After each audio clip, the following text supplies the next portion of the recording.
News কুবরা ইন্ডিপেন্ডেন্টে আমি আনোয়ার। দালালি সংবাদপত্রে স্থান না হওয়া খবরে আপনাদের সবাইকে জানাই শুভেচ্ছা।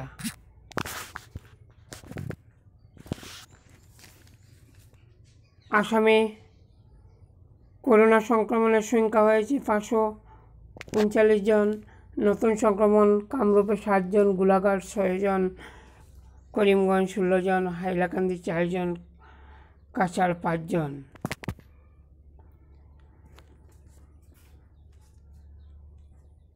গুজরাটের মেহসান জেলায় একটি থানা থেকে প্রচুর পরিমাণের মদ পাওয়া গেছে। মদ পাচারের অভিযোগে 9 জন পুলিশের উপর মামলা করা হয়েছে।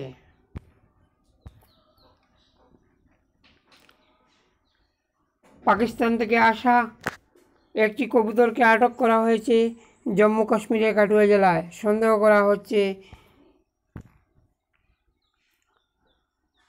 কবুতরটি গুপ্তচর বৃত্তি করার জন্য ভারতে ঢুকেছে।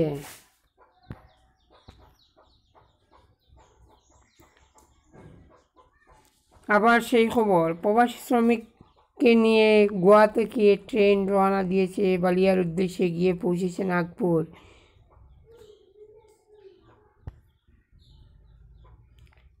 একজন সাংসদের আজব ভাষ্য।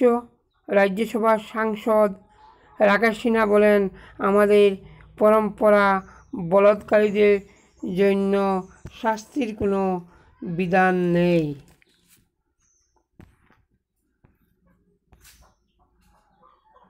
আজকাল ভারতের প্রতিবেশী দেশ নেপাল ভারতকে অবহেলা করছে।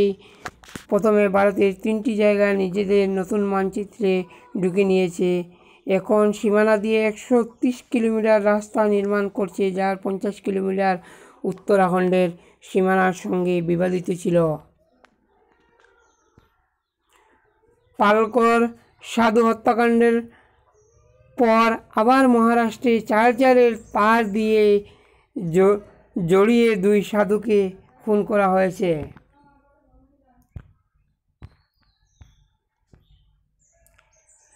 লজ্জাজনক ঘটনা। জনপদের বিজেপি বিধায়ক উমেশ মালিকের ছেলে শুভম মালিক বলেন, ভারত একটি ঘৃণিত দেশ।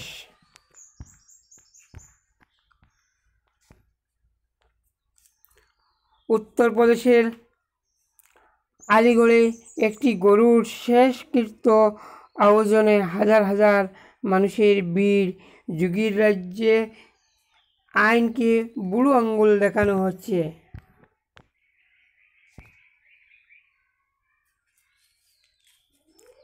বিজেপি সাংসদ সদানন্দ গৌড়া বেঙ্গালুরু বিমানবন্দর থেকে নেমে নিজের গাড়ি নিয়ে সোজা বাড়ি যাওয়ার পথে জিজ্ঞাসা করা হলো কোয়ারেন্টাইনে না যাওয়ার কারণ। উনি বললেন, আমি মন্ত্রী, আমাদের জন্য ছাড় আছে।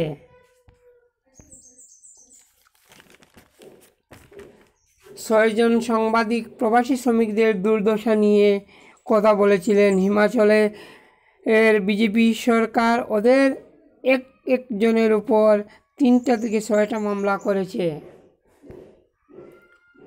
গুজরাট সরকারের স্পষ্টীকরণ, হাইকোর্টে যদি আহমেদাবাদে সকলের করোনা টেস্ট করা হয় তবে 70% লোক আক্রান্ত পাওয়া যাবে। তা থেকে সন্দেহ করা যাচ্ছে যে নমস্তে ট্রাম্প আয়োজন থেকে এই সংক্রমণের সূত্রপাত।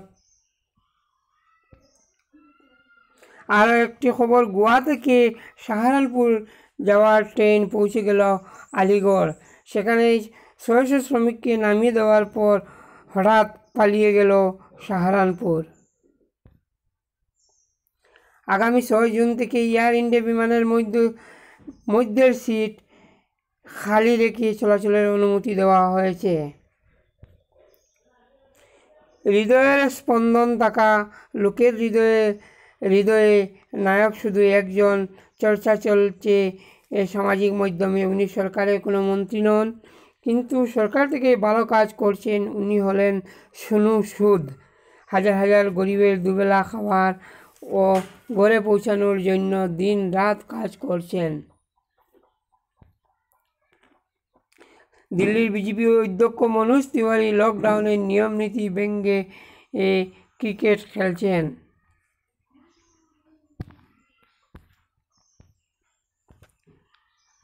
কা এবং এনআরসির বিরুদ্ধে আওয়াজ দেওয়া দুই তরুণী পিঞ্জিরাতুর সংগঠনের কর্মকর্তা দেবঙ্গনা ও নাতাশাকে পুলিশ গড় থেকে গ্রেফতার করে নিয়ে গেছে। একজন অন্তঃসত্ত্বা মহিলা বিহারের বাক্সার জেলার সরকারি হাসপাতালে চিকিৎসা করতে চিকিৎসকরা ফিরিয়ে দিয়েছে। মহিলার অভিযোগ, মুসলিম বলে তাকে ফিরিয়ে দেওয়া হয়েছে।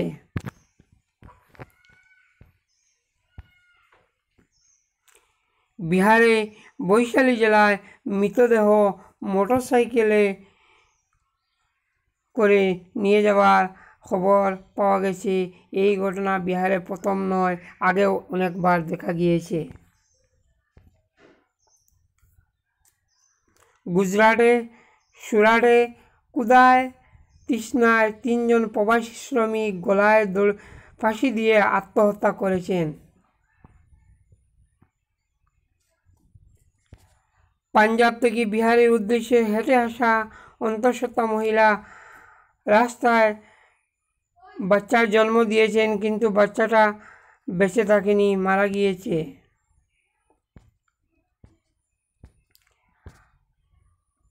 আজকের মতো খবর এখানেই শেষ করলাম।